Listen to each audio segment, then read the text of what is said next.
रहीम अल्हम्दुलिल्लाहि रब्बिल आलमीन बारिल खलाइक़ अजमईन अल्हम्दुलिल्लाहि अहलिही वस्सलातु अला अहलिही अस्सलातु वस्सलामु अला सय्यिदिल अंबिया'i वल मुरसलीन अल अब्दिल मुअय्यद अर्रसूलिल मुसद्दद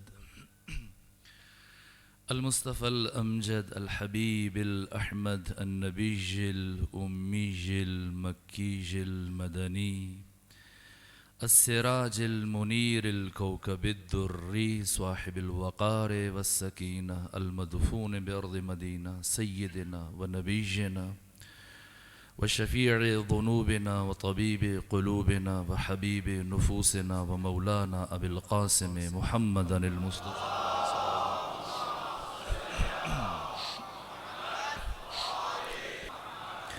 व अहले बैतिहिल अतियबीन अल अतहरीन अल अंजबीन अल मअसूमीन अल मज़लूमीन व रहमतुल्लाहि अला अहबाबिहिम व अस्हाबिहिम व शियअतिहिम व मुहिब्बीहिम व मवालीहिम अजमईन व लअनतुल्लाहि अला अअदाइहिम व मुनकिरी फ़ज़ाइलिहिम व गासिबी हुकूक़िहिम मिन यौम अदावतिहिम इलल आन व मिनल आन इला क़याम यौमिद्दीन व बअद यौमिद्दीन अम्मा बअद फ़क़द क़ाल हक़ सुब्हानहु फ़िल क़ुरआन बिस्मिल्लाहिर रहमानिर रहीम अफ़मन यहदी इलल हक़्क़ि अहक़्क़ु अन युत्तबा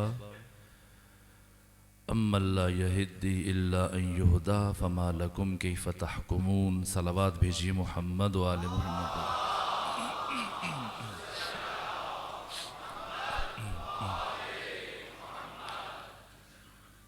इमामत के दो रुकन हैं। रुकन अव्वल विलायत है जो मुसलसल साल गुज़श्ता आपकी खिदमत में बयान किया गया, और रुकन दोम हिदायत है कि जिसे बयान किया जा रहा है। ये हिदायत क्या है, इसके बाद पहलू आने वाले दिनों में बयान किए जाएंगे,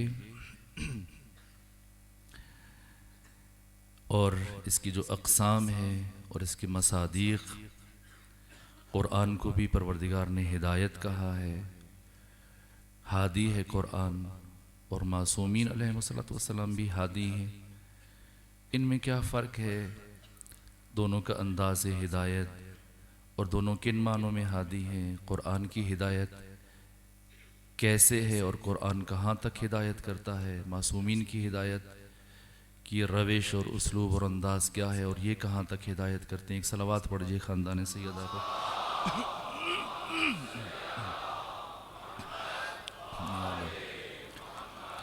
इस आयत को, हिदायत से मुताल्लिक़ बहुत सारी आयत हैं कुरान मजीद में, लेकिन इस आयत को बतौर ख़ास सैयदा ज़हरा सलामुल्लाह अलैहा ने खलीफा के दरबार में तिलावत फरमाया। बस इसकी ख़ास हिकमत है। इस आयत में इस नुक्ते को बयान किया जा रहा है कि हादी को महदी होना चाहिए, मुहतदी कभी भी हादी नहीं बन सकता। ये तीन अलग अलग लफ्ज़ हैं। एक लफ्ज़ है हादी, एक है महदी, एक है मुहतदी। तीनों लफ्ज़ हिदायत से माखूज़ हैं, लफ्ज़ हिदायत से मुश्तक़ हैं, माना तीनों का अलग अलग है। हादी यानी हिदायत करने वाला, महदी यानी हिदायत याफ्ता जो हिदायत पा चुका हो, और मुहतदी कि जो अभी हिदायत हासिल कर रहा है, मोहताज हिदायत है, अभी तक उसने हिदायत नहीं पाई। इस आयत में ये कहा जा रहा है कि हादी को महदी होना चाहिए, खुद हिदायत याफ्ता होना चाहिए। मुहतदी कभी भी हादी नहीं बन सकता, और हादी को रोज़े अव्वल से महदी होना चाहिए। ऐसे ना हो कि वो पहले मुहतदी हो और फिर बाद में महदी बने ताकि हादी बन जाए, ऐसे नहीं हो सकता। रोज़े अव्वल से तब वो क़यामत तक आने वाली बशरियत की इमामत की सलाहियत रखता है, जब उसकी हिदायत रोज़े अव्वल से बेमाने अतम बारिज़ तरीन शक्ल में मौजूद हो। ऐसा ना हो कि कुछ मराहिल तय करने के बाद एक वक्त तक वो मुहतदी रहा हो, फिर वो महदी बना हो और अब हादी बने। ऐसा नहीं है। रोज़े अव्वल से, पहले मरहले से उसको महदी होना चाहिए ताकि हादी बने, और जब हादी बनेगा फिर इमाम बन सकता है। रोज़े अव्वल से हादी होना चाहिए, महदी होना चाहिए। यही वजह है। ये फजाइल बराए फजाइल नहीं है कि ऐसे हुआ और ऐसे हुआ ना। इस्लाम एहसासात, जज्बात और अवातिफ से बालतर है। इस्लाम दीन अक्ल है, दीन मारिफत है, दीन हिकमत है, दीन बसीरत है। हुक्म खुदा भी हिकमत से खाली नहीं है, अमल परवरदिगार भी हिकमत से खाली नहीं है, अमल मासूम भी हिकमत से खाली नहीं है। ऐसा नहीं है कि महज एक ये सिर्फ और सिर्फ फजीलत का पहलू है ना, ये इसी नुक्ते को बयान किया जा रहा है। क्या हादी को महदी होना चाहिए, मुहतदी हादी नहीं बन सकता, और ये महदी पहले मरहले में हो, बाद में ना हो। यही वजह है कि जब पैगंबर गिरामी इस्लाम खाने काबा में तशरीफ लेके गए वली खुदा की आमद के मौका पर दीदार के लिए, और जैसे ही वली खुदा इस दुनिया में तशरीफ लाए पैगंबर के हाथों पे, तो ये जुमला कहा कि फरमाइए क्या सुनना चाहते हैं? आज हम आपको तौरात सुनाए, इंजील सुनाए, ज़बूर सुनाए, कुरान सुनाए। ये क्यों कहा अली इब्न अबी तालिब ने? किस लिए कहा? इसलिए कि बता रहे कि मैं महदी हूं, मैं हिदायत याफ्ता हूं, इसलिए हादी हूं, इसलिए मैं हिदायत करूंगा बशरियत की। इमाम बना के भेजा गया। ये अपनी इमामत का भी ऐलान है, इमामत का ऐलान है। हर मासूम रोज़े अव्वल से महदी है, इसलिए हादी है। ये मौला मुत्तकियान है। मैं अर्ज करूं कि फजाइल बराए फजाइल नहीं, ये हिकमत है। मासूमीन ऐसा नहीं कि वो जज्बात की बुनियाद पर जो इस अंदाज से फजाइल की तफसीर करेगा वो मासूमीन के ऊपर सितम करेगा ना। एहसासात नहीं है, जज्बात नहीं है, ये आकिलाना मोहब्बतें हैं और ये आकिलाना अंदाज है। किसी पैगाम का इबलाग मतलूब है। पैगंबर गिरामी इस्लाम फराज मिंबर पर, सुहाबा किराम नीचे बैठे हैं फर्श पर, और पैगंबर शरीयत के मसाइल को बयान कर रहे हैं, और आपके फर्जंद, आपके नवासे हसन मुश्तबा इस महफिल में मौजूद हैं, शरीक हैं। तमाम सुहाबे किराम हैं, पैगंबर दर्स दे रहे हैं, और हसन मुश्तबा भी शरीक हैं। सब कमाल महवियत से गौर से सुन रहे हैं पैगंबर का बयान। लेकिन हसन मुश्तबा बजाय से कि पैगंबर की तरफ देखें, आसमान की तरफ देख रहे हैं। मुसलसल आसमान की तरफ देखे जा रहे हैं। बिलाखिर वो साहब के जो इमाम हसन मुश्तबा के बिल्कुल करीब में बैठे थे, देखते रहे कि क्या कर रहे हैं। और जब उनका पैमाने सब लबरेज हुआ तो एक मर्तबा इमाम को मुतवज्जे किया, कहा कि ठीक है, आप फर्जंद हैं पैगंबर के, आप नवासे हैं, लेकिन ये बेअदबी है कि पैगंबर शरीयत के मसाइल को बयान करें और आप पैगंबर की तरफ देखने के बजाय, उनका कलाम सुनने के बजाय आसमान की तरफ देखें। हसन मुश्तबा मुतवज्जे हुए इस शख्स की तरफ के जवाब दें, और इससे पहले कि हसन मुश्तबा इसे जवाब दें, खुद पैगंबर गिरामी इस्लाम जो फराज मिंबर से ये सारी सूरत हाल मुशाहिदा कर रहे थे, वहीं पर अपना खुतबा रोक दिया और अपने सुहाबी से मुखातिब हुए और कहा कि हसन मुश्तबा को छोड़ दो, तुम सुनो मेरी बातें, तुम्हें मेरी बातों की जरूरत है। हसन मुश्तबा तो इन्नल हसना ला युलाहिज़ लौहल महफूज,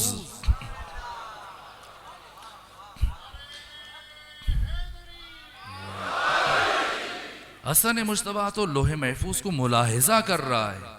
और अजीब लफ्ज इस्तेमाल किया पैगंबर ने। ये भी कह सकते थे इन्नल हसना लयुतालिअ लौहल महफूज, कि हसन मुश्तबा लोहे महफूज का मुताला कर रहा है। जमीन पर बैठकर लोहे महफूज का मुताला करना बजाय खुद बहुत बड़ा शरफ है, लेकिन पैगंबर ने लफ्ज़ मुताला इस्तेमाल नहीं किया, लफ्ज़ मुलाहजा इस्तेमाल किया है। बहुत फ़र्क है इन दो ताबीरों में, बहुत फ़र्क है। अगर मुताला कह देते तो इम्कान था कि पैगंबर कह रहे हो कि ये मुहतदी है, हिदायत हासिल कर रहा है। मुताला ये नहीं फरमाया, बल्कि फरमाया मुलाहजा। मुताला किस लिए होता है और मुलाहिजा किस लिए होता है? जब आप किसी किताब का मुताला करते हैं तो क्यों मुताला करते हैं? गरज मुताला क्या है? इस्तिफादा का हुसूल, इस्तिफादा फायदे का हुसूल, ये मकसद है कि आप इल्म हासिल करें। एक किताब आपके पास पड़ी है, आप मुताला करेंगे कब तक? जब तक इससे आपको इस्तिफादा हो, और जब उस किताब का सारा इल्म आपके पास आ जाए और कुछ भी ना बचे उस किताब में, अब भी मुताला करेंगे या दूसरी किताब उठाएंगे? मुताला कब किया जाता है? गरज मुताला क्या है? फायदे का हुसूल, इस्तिफादा, ताकि इल्म हासिल हो जाए, मारिफत हासिल हो जाए, ये मुताला है। और मुलाहजा क्या है? कि वो इल्म आपके पास पहले से है, आपके सीने में मौजूद है, आपके दिलो दिमाग में मौजूद है वो मालूमात, और अब आप किताब में देखते हैं, चेक करते हैं कि जो मालूमात मेरे जहन में है, आया इस किताब में बेआईनी वही लिखा हो या कुछ फर्क है? तो मुताला इस्तिफादे के लिए होता है और मुलाहजा इस्तिफादे के लिए नहीं होता, बल्कि तस्दीक और तायीद के लिए होता है कि जो इल्म मेरे पास है, क्या यहां भी यही लिखा हुआ है? तो पैगंबर ने ये नहीं फरमाया कि हसन मुश्तबा लोहे महफूज का मुताला कर रहे हैं, फरमाया मुलाहिजा कर रहे हैं। यानी अल्लाह ने ये सारा इल्म दे के भेजा है, जो लोहे महफूज में है वो हसन मुश्तबा के सीने में महफूज है, ये महदी है। और अब हसन मुश्तबा जो लोहे महफूज को देख रहा है, इसलिए देख रहा है, मुताले के लिए नहीं, इस्तिफादे के लिए नहीं, मालूमात के हुसूल के लिए नहीं, बल्कि इसलिए देख रहा है कि जो इल्म मेरे पास है और जो वहां लिखा हुआ है, इनमें मुताबकत और हम आहंगी है या हम आहंगी नहीं है। एक सलावात पढ़िए खानदान फातिमा पर।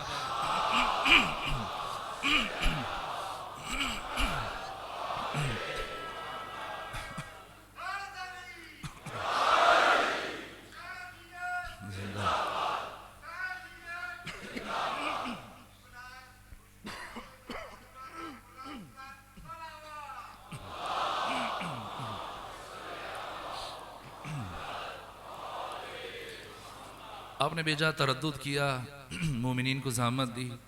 जब जनाब सरफराज सब इतने बुलंद आवाज़ में नारे लगवा चुके हैं तो इनमें इतनी ताकत कहाँ बची है कि आप ये वैसा नारा लगाएं कि जैसे नारे लगने चाहिए।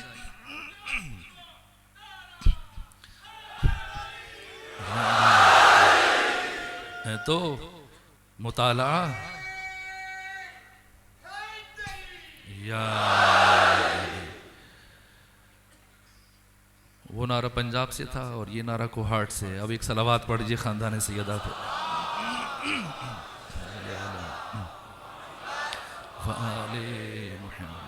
आपने नारा लगा के तस्दीक कर दी, आपके दिलों ने शहादत दी, लेकिन ज़रूरी नहीं है कि जो अफराद मौजूद थे पैगंबर की जब ये बात सुनी उन्होंने कबूल कर लिया हो। ये मामूली बात नहीं है, बहुत बड़ी बात है। इसको तहम्मुल करना, इसको बर्दाश्त करना, इसको समझना, कबूल करना बड़ी फजीलत है। एक बच्चे के लिए ये कह दिया जाए कि ये लोहे महफूज को मुलाहजा कर रहे हैं, वो फसाहत और बलागत के हामिल थे, अरब समझते थे, जुबान की दिक्कतों को समझते थे, इसलिए हैरत में डूब गए, परेशानी में डूब गए कि ये क्या बात हुई, पैगंबर ने आज ये क्या कह दिया। और पैगंबर ने भी इस कैफियत को भांप लिया, इसलिए जरूरी समझा कि इनकी शक की कैफियत को दूर किया जाए और इन्हें बता दिया जाए कि वाकई जो मैंने कहा है उसमें जर्रा बराबर तजब्जुब और तशकीक की गुंजाइश नहीं है। इसलिए कल तो पिछले दिन हसन मुश्तबा जमीन पर बैठे थे और आज अपने साथ दोबारा मिंबर पे ले गए, गोद में बिठा लिया और अब पढ़ाना शुरू कर दिया। ये इसको ज़ाहिरी मोहब्बत पे महमूल ना कीजिए, इसकी एहसासाती तोजी नहीं हो सकती। क्यों किया? हादी हैं और मिंबर पे कोई अपने बच्चों को उठा के गोद में बैठ जाए तो आप क्या ख्याल करेंगे? यहाँ कोई खतीब आए और अपना बच्चा ले आए और साथ बच्चे को गोद में बैठा के खुतबा देना शुरू कर दे, क्या सोचेंगे आप? अजीब काम किया पैगंबर ने। एक दिन पहले नीचे बैठे थे और ये सारा वाकया हुआ और दूसरे दिन साथ ले गए, गोद में बिठा लिया और अब गोद में बिठा के पढ़ा रहे हैं और वो उसी कैफियत में पैगंबर खुतबा दे रहे हैं और वो पिछले दिन की सारी बातों को सोच रहे हैं। और जब जब हसन के चेहरे पे निगाह पड़ रही, चूंकि सामने बैठे हैं, बराबर उसी फिक्र में कि कल पैगंबर ने क्या कहा था, उसी हैरत और सरगर्दानी और तहय्युर की कैफियत में है कि इसी दौरान में कोई शख्स दाखिल हुआ मस्जिद में महज़रे पैगंबर गिरामी इस्लाम में और आकर सलाम किया। और जैसे ही वो शख्स वारिद हुआ, वो इतना मोहतरम था, इतना मुअज़्ज़ज़ था कि पैगंबर गिरामी इस्लाम ने अपना बयान छोड़ दिया, खड़े हुए, आगे बढ़े और मुसाफा किया, मुआनका किया, इस्तकबाल किया। और उसके बाद उनकी आमद की वजह पूछी, कहा कैसे तशरीफ लाए? कहा हस्बे साबिक़ इस्तिफादे के लिए आया हूं, कुछ सवालात हैं मेरे, अब देखिए कि क्या हो रहा है। तो पैगंबर ने फरमाया कि ठीक है, आप अगर इस्तिफादे के लिए आए हैं तो मेरी ख्वाहिश ये है कि आज आप जो सवालात पूछना चाह रहे हैं, बजाय इससे कि मुझसे पूछें, हमारे बेटे, हमारे फर्जंद हसन मुज्तबा से पूछ लें। का जैसे आप मुनासिब ख्याल करते हैं। वो बुजुर्ग आगे बढ़े और आगे बढ़ने के बाद हसन मुज्तबा को गोद में लिया, उठा के ले गए मस्जिद के एक गोशे में कि इधर दर्स हो रहा है और वहां चल के मैं सवाल पूछूंगा। सामने बिठा दिया, खुद मुअद्दब होकर दोजानू होकर बैठ गए। आरिफ थे, समझते थे कि उस्ताद और मुअल्लिम और मासूम और हादी और इमाम के सामने कैसे बैठा जाता है। बैठ गए और सवालात का सिलसिला शुरू हुआ। सवाल पूछने शुरू किए और जब मुसलसल सवाल पूछते रहे, जवाब लेते रहे और इधर सरापा हैरत बने हो कि नहीं मालूम ये पैगंबर ने क्या काम किया और अब वो जो क्या पूछ रहे हैं और पता नहीं ये जवाब दे पा रहे नहीं दे पा रहे। हालत इंतजार में कि अभी क्या होता है, वो आएंगे तो क्या कहेंगे पैगंबर से। और काफी वक्त गुजरने के बाद उन बुजुर्गवार ने इमाम हसन मुज्तबा को उठाया, पैगंबर के पास आए, हसन मुज्तबा को पैगंबर की तहवील में दिया, कहा ये आपके फर्जंद हैं। और पैगंबर ने अब उन लोगों के लिए कि जो बैठे हुए थे और तहय्युर की कैफियत में थे, तो पूछा आने वाले से कि बताइए कुछ इस्तिफादा हुआ आपको, कुछ तशफ़ी हुई आपको, आपके सवालों के जवाब मिले? कहा या रसूल अल्लाह, वल्लाह जर्रा बराबर फर्क महसूस नहीं किया आपके अंदाज में और आपके फर्जंद के अंदाज में।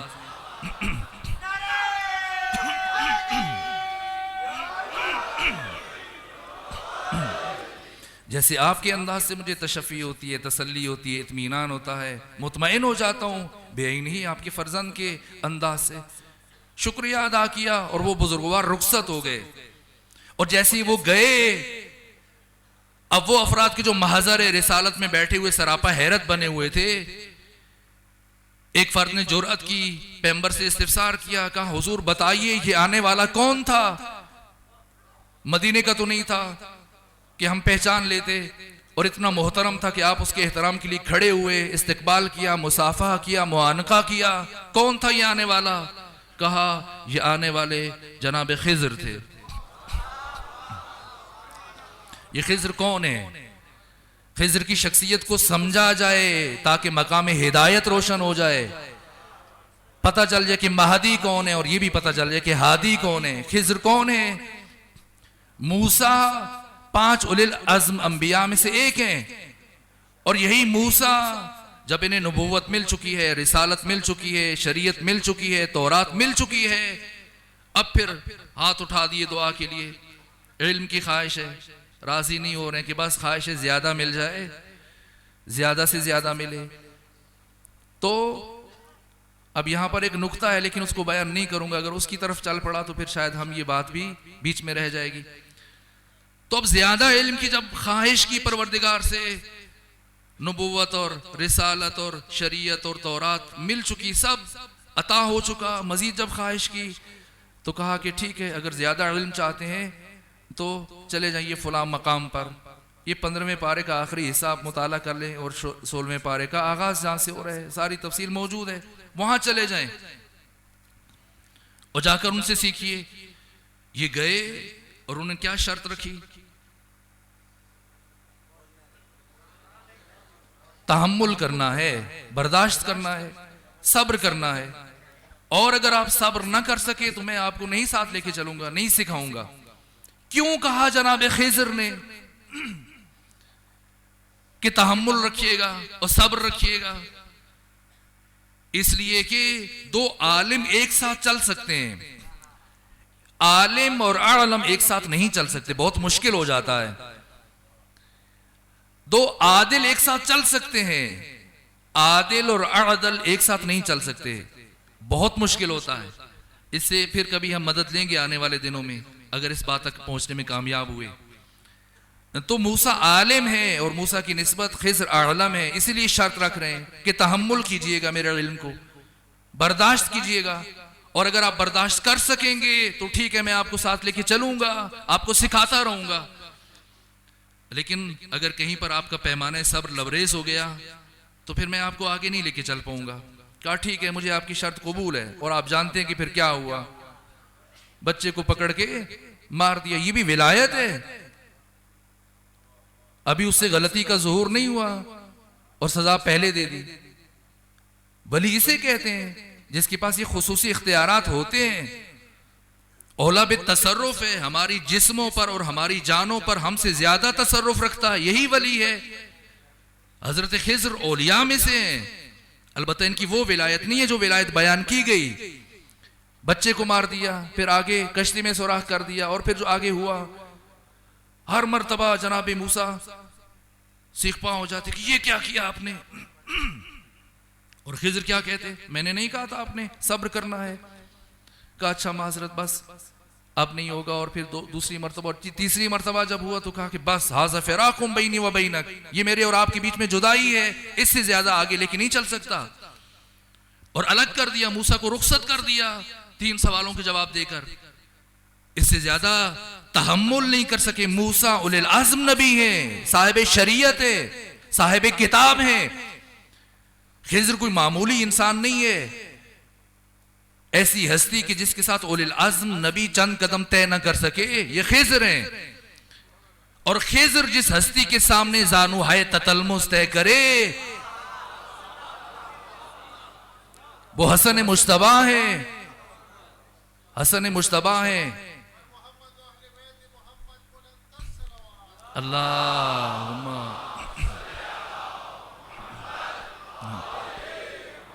सब मोहतरम है, सबका बहुत मकाम है, लेकिन उनका मकाम जितना भी हो, बहरहाल ये हकीकत है कि जो आने वाले को न पहचान सके वो मोहतदी है, और जो आने वाले के हर सवाल का बेअनी रसूल की तरह से जवाब देते वो महदी है और वही हादी है। सलावात पढ़ दीजिए खानदान फातिमा पर।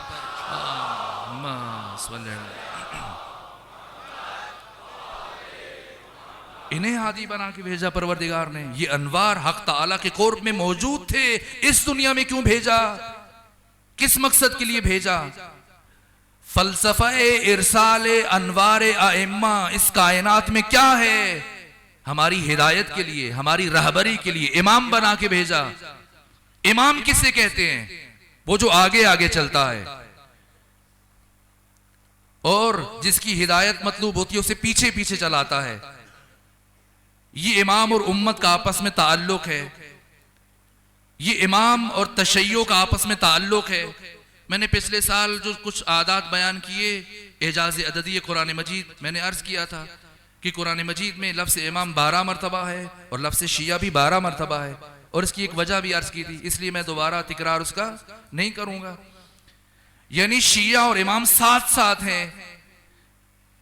शिया जो आगे गुजर जाए वो भी शिया नहीं है, और जो पीछे रह जाए वो शिया नहीं है। ये तमाम अल्फाज एक ही खानदान से हैं, शिया, तशी, तशय्यो, इनमें वही माना मुश्तरक मौजूद है। एक माना शिया किसे कहते हैं? जो साथ साथ चले। बस औकात हम कहते हैं अहले तशी, मीडिया पे भी अक्सर जब आपकी बात होती है तो क्या बोलते हैं, ये अहले तशी। आप अहले तशी हैं जी या नहीं है? अगर अहले तशी हैं तो सलावात पढ़ें, फिर पता चल जाए।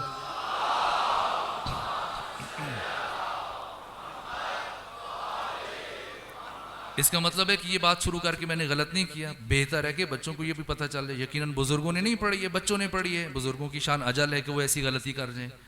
आप अहले तशी नहीं हैं, आप अहले तशय्यो हैं। जनाजे के पीछे चलने को तशी कहते हैं, तशीय जनाजा। इमाम के पीछे चलने को तशी नहीं कहते, इमाम के पीछे चलने को तशय्यो कहते हैं। आप अहले तशय्यो हैं, न कि अहले तशी। लेकिन तशी हो या तशय्यो हो, दोनों सूरतों में पीछे चला जाता है, आगे नहीं बढ़ सकते आप। अगर आगे बढ़ेंगे तो आप शिया नहीं है, और अगर आप पीछे भी रह जाएं तो भी आप शिया नहीं है। मसलन इमाम काफी आगे जा चुका है। ये जो आप पढ़ते हैं, नमाज पढ़ते हैं, अभी आपने मगरिब की नमाज पढ़ी है, इशा की नमाज पढ़ी है, जमात के साथ पढ़ी या फुरादा पढ़ी? ये तो मुमकिन नहीं कि ना पढ़ी हो, क्योंकि कुरान फरमा रहा है कि अकीम सलात वला तकूनु मिनल मुशरिकीन, नमाज कायम करो, मुशरिक न बनो। जो नमाज नहीं पढ़ता है, कायम नहीं करता, कुरान की निगाह में मुशरिक है। बस ये तो मुमकिन नहीं है। सवाल ये कि फुरादा पढ़ी है या जमात के साथ पढ़ी है? जमात के साथ पढ़ी है। जमात के अहकाम अलग हैं, फुरादा के अहकाम अलग हैं। वही नमाज जो आप फुरादा पढ़ेंगे उसका हुक्म अलग है, और जो जमात के साथ पढ़ेंगे उसका हुक्म और ताकीद है। अगर फुरादा नमाज आप अव्वल वक्त में पढ़ें और जमात देर से हो रही है तो आप अव्वल वक्त में ना पढ़ें, इंतजार करें। अव्वल वक्त अफजल है, लेकिन जमात की अहमियत है, आप इंतजार करें। अगर इमाम जमात जल्दी पढ़ाता है और आप आराम आराम से पढ़ते हैं, फिर भी जमात अफजल है फुरादा से। आपकी किरात ज्यादा अच्छी है, इमाम की किरात इतनी अच्छी नहीं है, बस वाजिबी हद तक है, तो भी बेहतर है, तरजीह है कि आप इमाम के पीछे पढ़ें। और इतना सवाब क्यों? इतनी जो ताकीद है नमाज जमात में शिरकत करने की, इसका फलसफा क्या है? इस्लाम दीन हिकमत है।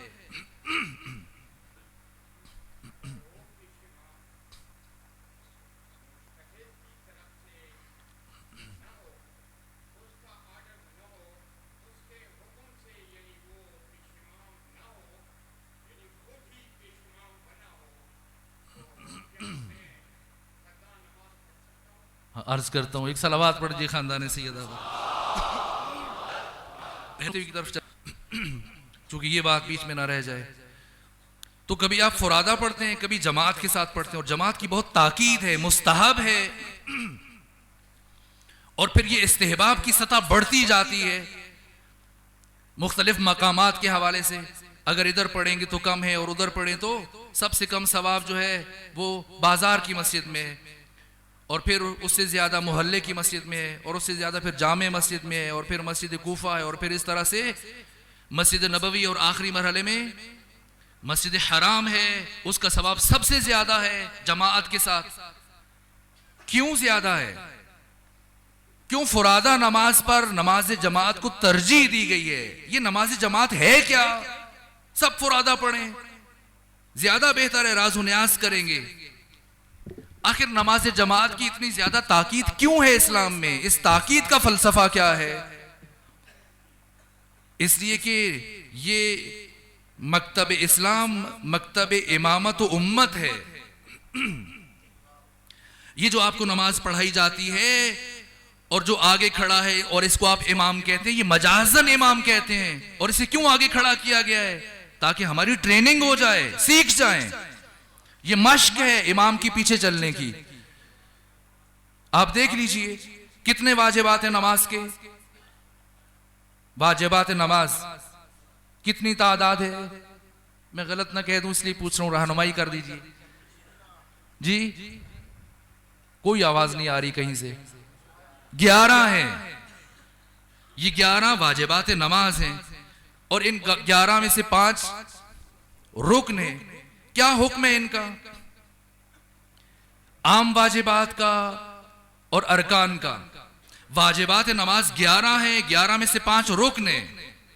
बाकी वाजिबात अगर आप जानबूझ के छोड़ेंगे तो आपकी नमाज बातिल है, अगर भूल के छोड़ जाए तो आपकी नमाज सही है। लेकिन ये जो 5 रुकन है उन 11 में से, इन्हें अगर आप इजाफा कर दें या कम कर दें, जानबूझकर या भूल कर, दोनों सूरतों में आपकी नमाज बातिल है। भूल कर भी अगर आप इसमें इजाफा करेंगे रुकन का, रुकू 2 मरतबा कर दिया, ये रुकन में तकरार हो गई, इजाफा हो गया, नमाज बातिल है, तोड़ दीजिए। लेकिन अभी आप जमात के साथ खड़े हो जाए, ये फुरादा का हुक्म है, फुरादा का हुक्म है। लेकिन अगर आप जमात के साथ खड़े हैं, हुक्म ये है, तौज़ी में अगर आप मुताला करते हैं, यकीनन मुझसे ज्यादा बेहतर जानते हैं मसाले फ़िक़्ह को, कि अक़वाल में इमाम की पैरवी लाजिम नहीं है, लेकिन अफ़आल में इमाम की पैरवी लाजिम है। यानी अगर जो जिक्र पढ़ा जा रहा है, मसलन क़ुनूत में आप दुआ पहले पढ़ लें, बेशक अभी इमाम ने खत्म ना की हो, यह जायज है, लेकिन अफ़आल में पैरवी लाजिम है। आप आगे नहीं निकल सकते इमाम से और पीछे भी नहीं रह सकते। इतना लटक लटक के इंसान आराम से जाए, इजाजत नहीं है। साथ साथ जाए, न पहले जाए न बाद में जाए। तवज्जो रखिएगा, अगर मेरी पहली बात पहुंची है, रुकन की तकरार से नमाज बातिल हो जाती है, बेशक भूल के करें। और अब आइए नमाज में, नमाज जमाअत में, और आप इमाम से पहले चले गए, पहले चले गए इमाम से रुकू में या सजदे में। सजदा रुकन है, रुकू रुकन है, कयाम रुकन है, और रुकन की तकरार से नमाज बातिल हो जाती है। अब पहले चले गए, क्या हुक्म है? इंतजार करें वहां पर आप या उठ जाएं? आप रहनुमाई करेंगे तो मेरे लिए आसानी हो जाएगी और आप शामिल भी हो जाएंगे। जी उठेंगे या इंतजार? अब मुज्तहिदीन में इख्तिलाफ हो गया। इतने मुज्तहिदीन नजफ में नहीं है, कुम में नहीं है, जितने पाकिस्तान में है। एक फतावा का न खत्म होने वाला सिलसिला है यहाँ पर, क्योंकि फुकाहा बहुत ज्यादा है। तो क्या करे? अगर इमाम से पहले चला गया, उठे या इंतजार करे कि इमाम भी आ जाए तो साथ शामिल हो जाएंगे। अगर मैं उठा दोबारा आया तो रुकन का तकरार हो जाएगा, नमाज बातिल हो जाएगी। उठे, अगर समझते हैं कि उसे उठ जाना चाहिए तो सलावात पढ़ दें खानदान सैयदा पर।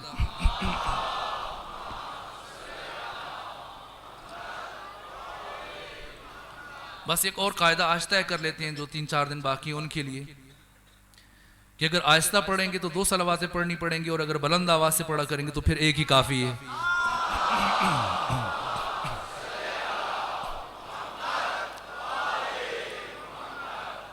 तो अगर ये पहले चला गया और इमाम अभी रुकू में नहीं पहुंचे तो फिर इंतजार नहीं करेगा।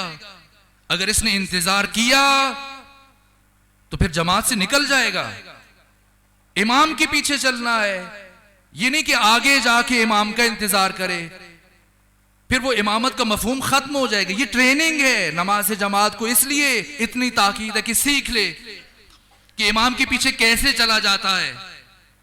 इमाम से आगे नहीं जा सकता, इमाम से पीछे भी नहीं रह सकता, साथ साथ चलना है, मुनासिब फासला रख के चलना है।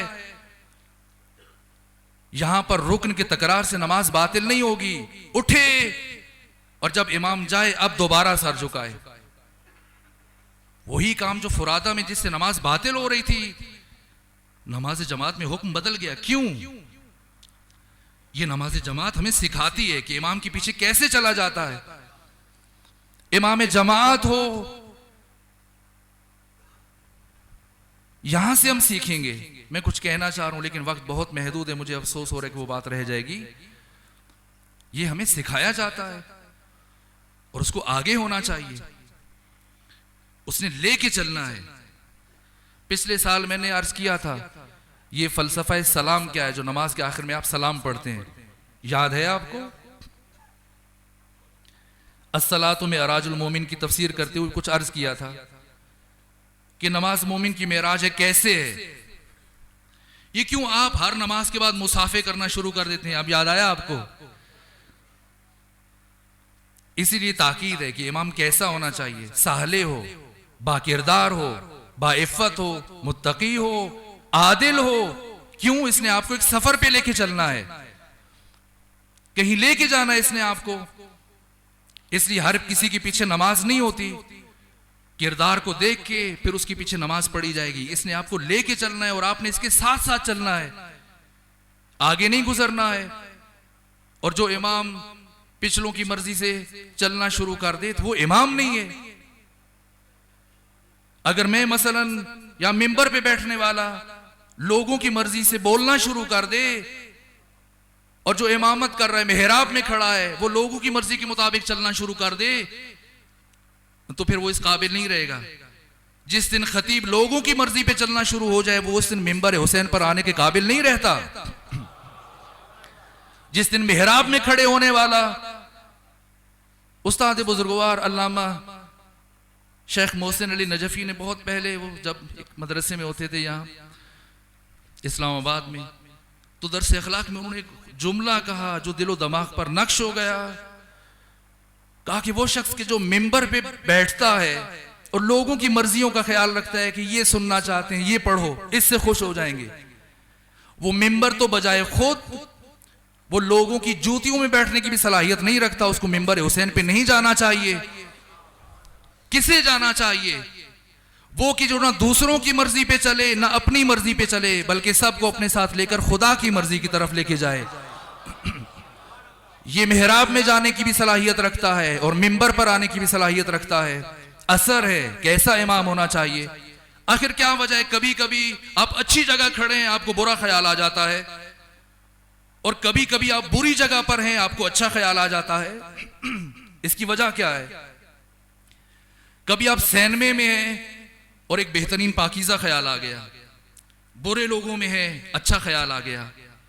कभी आप अच्छी जगह है, मस्जिद में, इमाम बारगाह में, शैतान ने हमला किया, बुरा ख्याल आ गया, आपको बुराई का सोचना शुरू हो गए, इरादा करना शुरू हो गए। मसलन समझाने के लिए आप तो इससे बालतान है, लेकिन ऐसे होता है। क्यों? क्या वजह है इसकी? अमल का असर है। अमल की कुव्वत, अमल की शिद्दत और अमल का ज़ौफ़ माहौल में और अतराफ में और अकनाफ में असरअंदाज होता है, उसका असर जाता है। कभी कभी सहर के नजदीक आप एक बेहतरीन ख्वाब देखना शुरू कर देते हैं और कभी कभी एक बुरा ख्वाब देखना शुरू कर देते हैं। क्या वजह है? बाकी भी अवामिल हैं, उनका इनकार नहीं कर रहा, लेकिन एक वजह यह भी है जो अर्ज करने लगा हूं, असर है। क्यों पाकीज़ा माहौल में रहने की ताकीद की जाती है? क्यों अच्छे माहौल में रहने की ताकीद की जाती है? क्यों सैयद शुहदा शुक्र अदा कर रहे हैं दुआ अरफा में कि परवरदिगार तेरा शुक्रिया कि तूने मुझे इस्लामी सरजमीन में पैदा किया, इस्लामी सरजमीन में भेजा, उस सरजमीन में मुझे रवाना फरमाया, मैंने आंख खोली जहां पर अल्लाह की आजान की आवाज गूंज रही। क्यों? इसका फर्क क्या है इसका? इसलिए कि इसमें एक असर है। एक इंसान निस्फ़ शब को उठा तहज्जुद के लिए, और जब उसकी नमाज में खुशू बढ़ता चला गया और प्रवास करता चला गया और उसके अमल में लताफत बढ़ती चली गई, खुलूस बढ़ता चला गया, तहारत बढ़ती चली गई, खुदा से करीबतर होता चला गया, तो अब की इसकी ये आवाज़ और इसकी ये सांसें जो फिजा में तहलील हो रही हैं, और इसी जो सांसें तहलील हो रही हैं फिजा में फैल रही हैं, इसी फिजा में एक दूसरा इंसान जब सांस लेता है तो उसके अंदर भी पाकीज़ा ख्यालात मुंतकिल होते हैं। ये असर है। बेशक वो साथ बुरी जगह पर हो, लेकिन इस अच्छे अमल का असर ये है, इस लतीफ अमल का असर ये है कि इसका वो असर वहां तक पहुंच रहा है। और एक बदकिरदार शख्स है, शराब पी रहा है, बुरे अमल में मसरूफ है, और उसके जिस्म से जब पसीना खारिज हो रहा है, वो बुखारात की शक्ल में तहलील हो रहा है, वो फिजा में मुंतकिल हो रहा है, ऐसे माहौल में अगर इंसान खड़ा है अच्छी जगह पर उसका असर लेगा। क्यों ताकीद की जाती है? क्या फर्क पड़ता है इसके पीछे नमाज पढ़ने या इसके पीछे नमाज पढ़ने? क्यों मकतब तशय्युम में इतनी ताकीद की जाती है कि पाकीज़ा इंसान के पीछे खड़े हो, बाकिरदार इंसान के पीछे खड़े हो, आदिल के पीछे खड़े हो, मुत्तकी के पीछे खड़े हो? क्यों? वही जो मैंने पिछले साल अर्ज किया था, मुसाफे का फलसफा, तशहुद में सलाम का फलसफा। इसलिए कि इस इमाम ने आपको कहीं लेके जाना है। नमाज कहीं जाने का नाम है, नमाज किसी की मुलाकात का नाम है। इसमें इतनी सलाहियत होनी चाहिए कि ये परवाज करे और आपको साथ लेके चले अपनी इमामत में। किसी ने जब इमाम अली नकी अलैहिस्सलाम को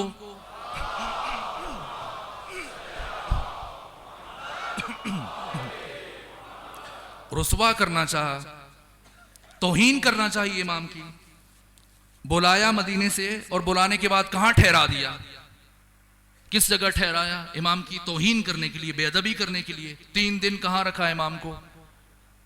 जहां फकीर और भिखारी रहते थे, दिन में वो भीख मांगते थे, रात को आके रात गुजारते थे। इमाम की तौहीन करने के लिए उन भिखारियों के बीच में, मांगने वालों के बीच में इमाम को कयाम दे दिया कि यहां पर रुकिए। ये इमामत है, कैसे साथ लेके चलना होता है, कैसे हिदायत की जाती है। इमाम ने फरमाया, अच्छा तूने मेरी तौहीन की है, अब अगर यहां पर मैंने एक भी भिखारी छोड़ दिया तो फिर मैं इमाम नहीं हूं। लेकिन क्या उसलूब, चूंकि बात अब इस जगह पर आ गई है, ये इरादे में नहीं था, लेकिन अब अर्ज करके बात को तमाम करूं। क्या किया इमाम ने? ये नमाज क्या है?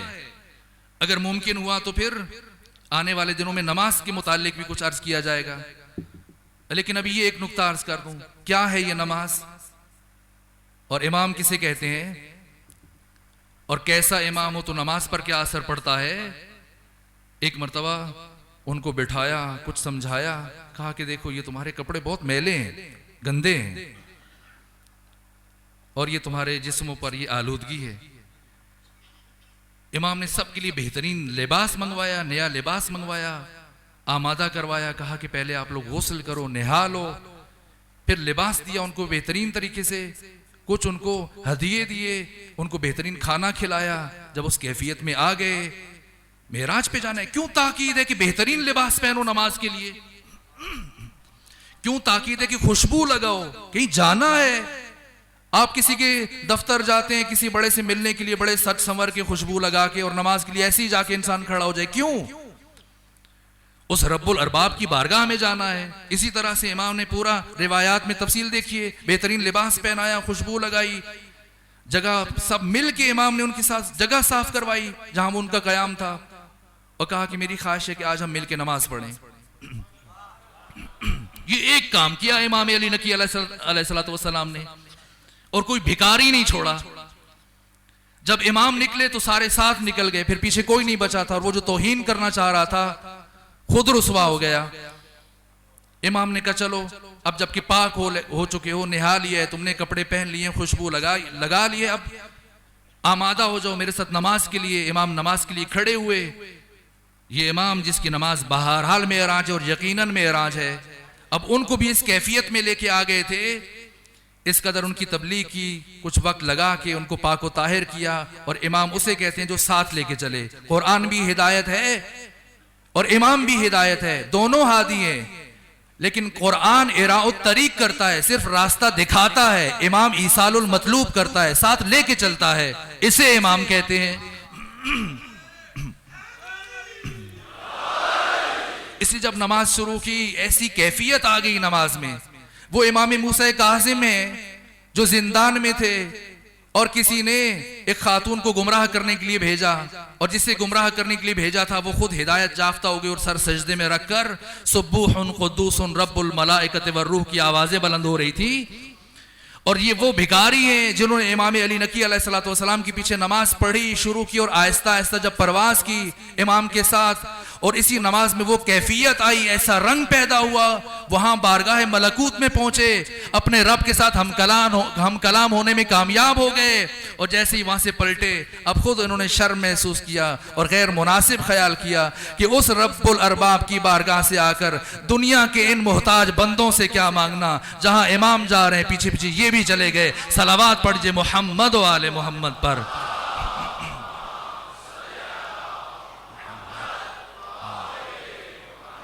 ये इमाम है जो साथ लेके चलता है और इमाम के पीछे चला जाता है। जो आगे निकल जाए उसे शिया नहीं कहते, जो पीछे रह जाए वो भी शिया नहीं है। शिया वो है कि जो साथ साथ चले। अगर तशय्यो को सीखना है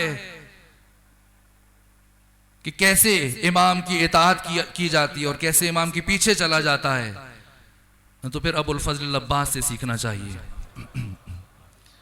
मैं कुछ और अर्ज करना चाह रहा था, लेकिन गुफ्तगू इस नुक्ते पे पहुंची है, यहीं से मैं बढ़ जाऊंगा आगे हजरत के फर्जंद की मुसीबत की तरफ। लेकिन एक जुमला कह दूं, ये अब्बास कौन है? कौन है ये अब्बास? जहां ये अब्बास अली इब्न अबी तालिब की दुआ है, वहां ये दुआए फातिमा भी है, दुआए फातिमा भी है। बीबी ने जिंदगी में कुल 2 लिबास आमादा किए, एक जख्मी होने से पहले, एक जख्मी होने के बाद। शादी के बाद एक कुर्ता अपने हाथों से तैयार किया था अली इब्न अबी तालिब के लिए, जब भी जंग के लिए जाते थे इमाम ज़ेरा के नीचे पहनते थे। और जब ये ज़रबत लग चुकी तो उन अय्याम में बीबी ने अपने हाथों से कुर्ता सिया, किसी बच्चे के लिए तैयार किया।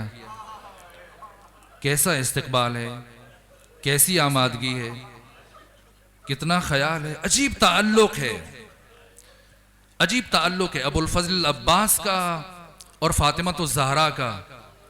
और दोनों में बहुत सारी कदरें यकसान हैं। किस तरह से अली का तहफ़्फ़ुज़ किया, किस तरह अली के पीछे चली सैयदा ज़हरा, इसकी मिसाल नहीं मिलती। वो शीयत का एक मजहर है और ये शीयत का दूसरा मजहर है। वजूद मुबारक हज़रत अबुल फजल अब्बास, ये कुर्ता तैयार किया जा रहा है विलादत से पहले। और जब पैगाम भेजा उम्मुल बनीन की तरफ और शर्त रख दी कि जब वो राजी होंगी इस अक़्द पर तो, वरना नहीं। वकील ने पैगाम दिया कि पूछे उम्मुल बनीन से, अगर वो राजी होंगी तब अक़्द होगा। और जब पूछा गया तो क्या जवाब दिया कि मुझे और तो कुछ नहीं पता, लेकिन जब रात में सो रही थी तो मैंने आलम ख्वाब में एक इंतहाई नूरानी चेहरे वाली खातून को देखा था, जो मुझसे कह रही थी कि मुबारक हो, आप मेरे बेटे अबुल फजल अब्बास की माँ बनने लगी हैं। ये कैसा ताल्लुक है।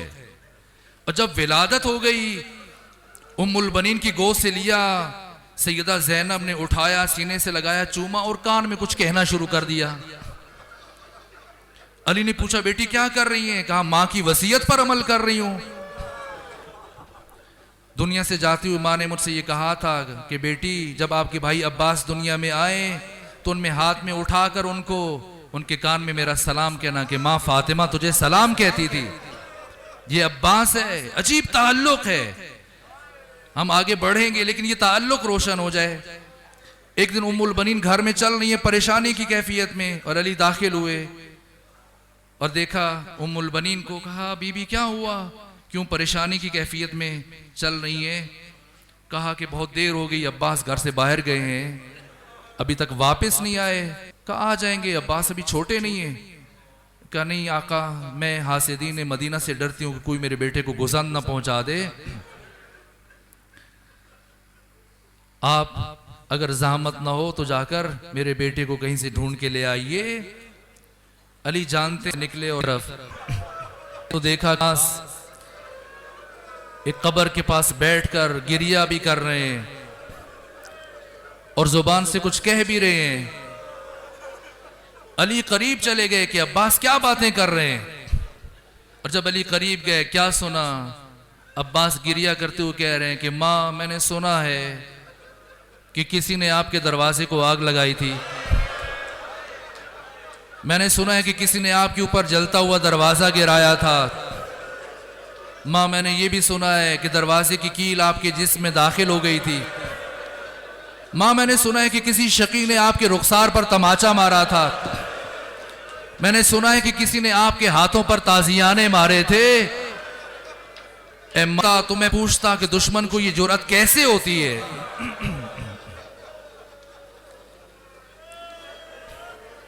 अली आगे बढ़े, अपने फर्जंद को सीने से लगाया।